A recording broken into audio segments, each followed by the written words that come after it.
Hello. Hello. So today is not a good day. I'm sure, like many of you here, I am fed up with the gun violence that has plagued this beautiful city.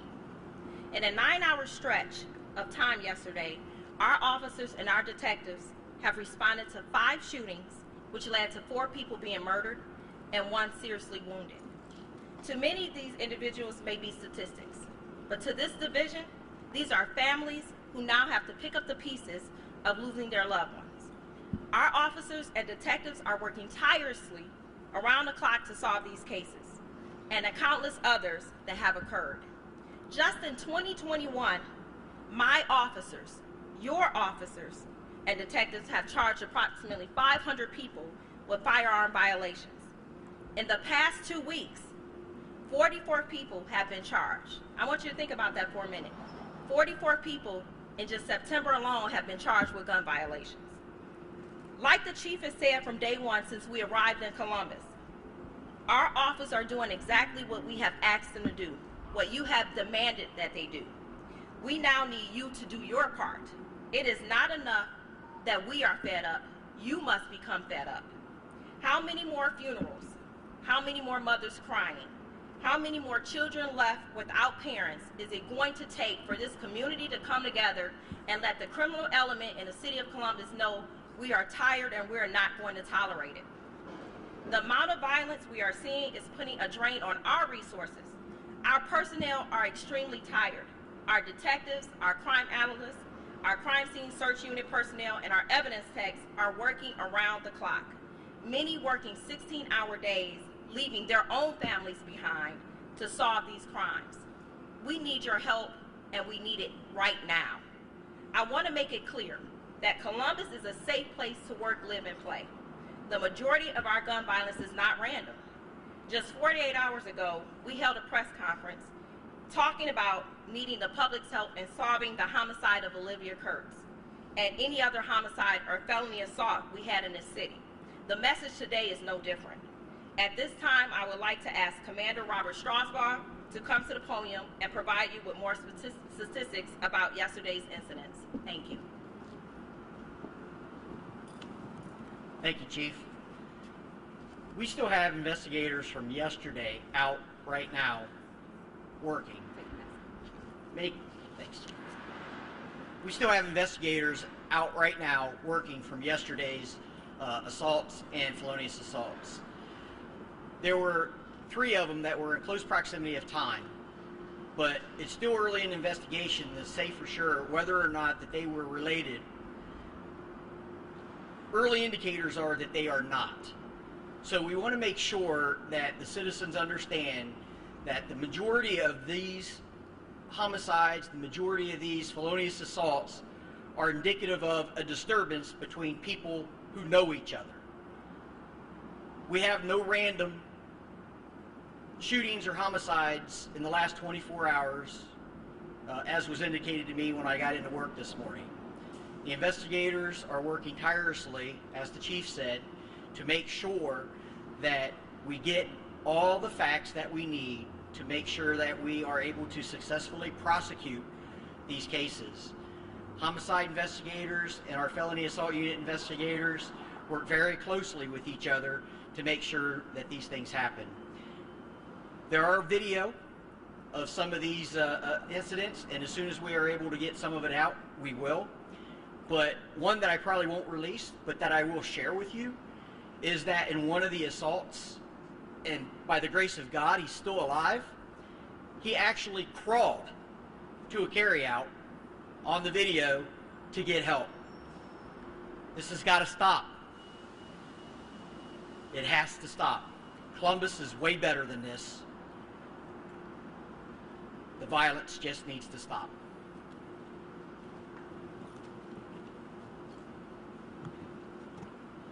Good afternoon.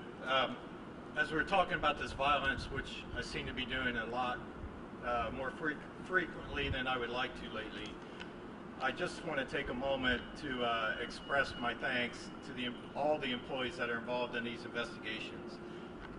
Each homicide or shooting call starts with our communications technicians. They accurately record the information, dispatch the proper resources, get us out there.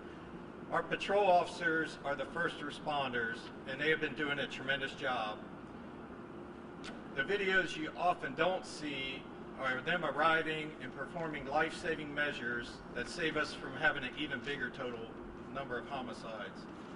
They protect the evidence, they identify witnesses, and often they make apprehensions right there at the scene, and I'm very proud of their work. We have a lot of support personnel that go into these investigations. Our crime scene and our evidence techs, as already mentioned, our laboratory personnel, our digital forensics personnel, local, state, and federal partners who lend their expertise, equipment, and support. We could not succeed without every one of these people succeeding. The homicide and felonious assault detectives specifically that I have the honor of supervising, I am very proud of their work. They have changed nearly the way they do everything in the last few years, including right now we're in the second iteration of a pilot program where they've voluntarily changed their shifts and their days off to form teams where everybody's working first shift. We have 6 teams. Twice in the last week, we've had to use 4 of those teams in the same day. If it wasn't for the teams, we would have more homicides on a shift at times in the last week than we have personnel to even respond. So I'm very grateful for their sacrifices to try this out, try something new to help us succeed, because they are the voices of the victims and they are the voices of the families in many cases. As mentioned, they're often working 12 and 16-hour days. They really don't have time off from work.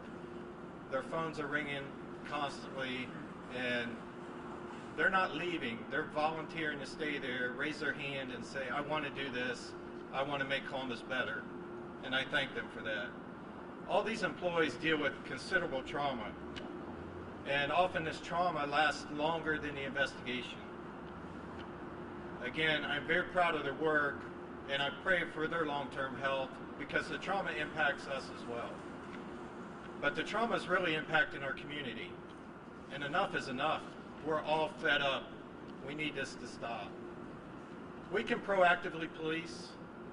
My detectives can reactively respond, solve cases, and bring offenders to the courts. We can implement programs such as the group violence intervention, many of you may refer to as ceasefire. We can employ interrupters that go out and try to break the cycle of violence, but only the trigger pullers can decide not to pull the trigger and wound and kill others. Until they make that decision, we must collectively come together as a community and hold them accountable. They cannot operate without accountability. To that end, I am very grateful for every witness who's courageous enough to come forward and share their information. If you have a tip on a homicide, please call us, 614-645-4730. Or you can report it anonymously to Crime Stoppers at 614-645-4749. The police cannot do this alone. We need your help. And your silence may not allow another mother to lose her baby. So please don't let that happen. And with that, if anybody has any questions for the three of us.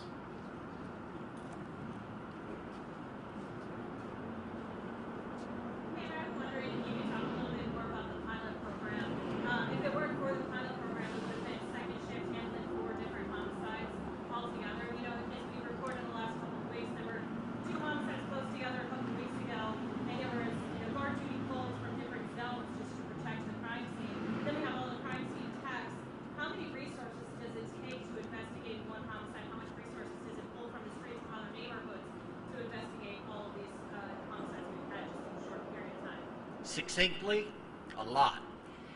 Homicide, we try our best not to send any less than 4 homicide investigators to a scene with a supervisor. There's a primary, then there's a secondary, and then the other 2 detectives either will go to a hospital or do a canvass of the area or do whatever it is that the primary needs. That's the minimum. On larger scenes, we have to send more than that. Each sergeant on the scene can make that determination. There are some scenes that I go out on, the chiefs go out on, and we are able to coordinate the resources better in that way. So what I think citizens don't understand is what you just said. The resources are pulled from their neighborhoods. That's why we need the citizens' help. We need to have the citizens step up and give us the direction in which to take our investigation. Because when we have a guard duty, regardless of where it is in the city, we have to rob Peter to pay Paul. And that's what we're doing on some of these scenes. So the resources that we use are not just our investigators and our patrol officers, they are also our lab techs, they are our CSSU, our evidence techs. We try to bring everything together for these investigations because that's how serious we take violent crime for the Division of Police. But succinctly, a lot of resources go into a homicide investigation, and those resources come from every neighborhood and community inside of Columbus. 4 homicides and 1 felonious assault that we're talking about within the last 24 hours. Have arrests been made in any of those cases? There's one that I know that we have someone in custody. The other one's not yet. As I said earlier, we have detectives who are still out from yesterday. One of them had to drive to Ashland to make an next of kin notification. So as soon as we find out the charges are being filed and we file charges or we make an arrest, we immediately send out an update on our media releases because we want you guys to know that. When we're looking for someone or a vehicle, we do our best to try to get that information out to you guys as well because you guys are partners in this as well. You guys are able to get the information out, you guys being the media. The media is able to get the information out that we need. This is a community issue. This is a community concern. So therefore, we need all in the community to be partners with us to bring these murderers in front of a judge and hopefully, and more importantly, get them convicted and incarcerated into prison. That's why homicide investigations may take a little longer. I will never be able to solve a homicide fast enough for a mother, father, grandmother, grandfather. Never. Commander, I'm wondering, as someone who is born and raised in this city, when you hear that we're now at 153 homicides for the year, and it had 153 homicides until December 3rd last year, the year that we set the record. How I feel about it pisses me off. I grew up in the city. I was born and raised here, with the exception of time in the military. It angers me. And the reason it angers me is because there's this warped sense of this code on the street of snitches and stitches. Well, that only applies if you are with someone who you commit a crime with and you tell on that person. If you witness somebody killing somebody in your neighborhood, it's not a snitch to make your neighborhood safer. It's not a snitch to put somebody in prison who may subsequently harm a loved one of yours. We need to get over that, and we need parents to make sure that they know where their kids are, they know what their kids have, and they know what their kids are doing. So it makes me angry. I have kids that are in Columbus. I have relatives that are in Columbus, and I get constantly contacted, texts, phone calls, where can I go and shop? What time is the best time for me to go out? That's ludicrous in this city. Ludicrous. We should be able to go out and shop and do what we want to do every single day without fear of being hurt. Commander, there are 3 of those shootings, 2 of the homicides happened within about a 2-mile stretch on the Near East Side. And the Near East Side has seen a lot of violence so far this year. Can you tell us anything about, there's no indication at this point they're connected, what may have led to that, and what people in that area should be doing to try and make sure that they're safe? As I said earlier, the majority, first off, I want to say you guys are probably going to make these guys jealous. I'm getting all the questions. But as I said earlier, the majority of these felonious assaults and these homicides are a result of a disturbance, an argument, whether it be a car, a road rage incident. That's what I was trying to think of, a road rage incident, an argument, somebody looking at somebody's significant other in a way that they don't think they should be looked at. Those are the disturbances. What led to the shooting last night, I can't really tell you because we haven't got that far along in the investigation, the gentleman who is still alive. But seeing this human being crawling on the sidewalk as the chief and I watched the video, I mean, it hits you. It hits you hard. You know, he wasn't even able to open the door up to the carryout where he was. He was just knocking on the door to try to get in. The other one out at Nelson Road and Main Street, as an indication that that is too a result of a disturbance. And when I say disturbance, I mean an argument or a disagreement, something of that nature. As I've said constantly in the past, you know, people don't resolve their problems anymore with talking. They don't resolve their problems anymore with just, you know, duking it out, and then 2 days later they're playing football with each other at the rec center. These kids today, and kids to me is anyone under 30 now, these kids today, they resolve their problems by pulling out a firearm, and that's not how you solve problems. Any concern from the department that potentially 2 of these suspects from last night may have been homeless? Oh, sorry. We haven't confirmed that yet. We have heard that one of them may have had some type of indicator that they were homeless. So it'd be really premature for me to answer that. But I will say that what we're looking at, that there's no random shooting of somebody going around and shooting homeless people or anybody else of a same type of, I can't say, what was the word that you used earlier? Same demographics. Does that help? Thanks. You look quizzical. Okay. How are the officers handling the trauma and even the exhaustion, just working such long hours to kind of eliminate shootings and crimes? I think we all can say they're exhausted. They're exhausted.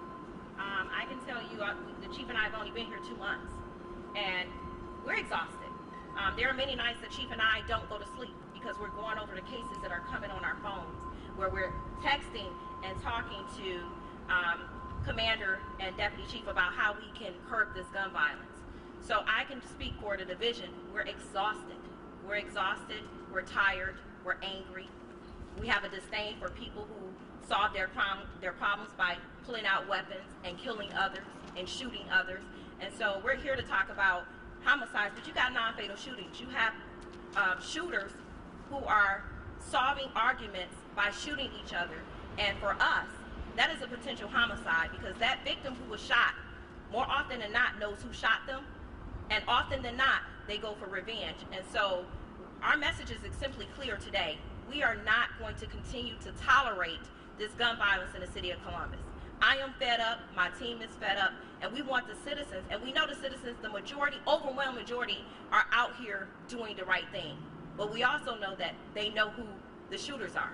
We also know that they know that some of their children are the gun pullers. We need them to get fed up. It is not enough for us to keep having another press conference. We've had several.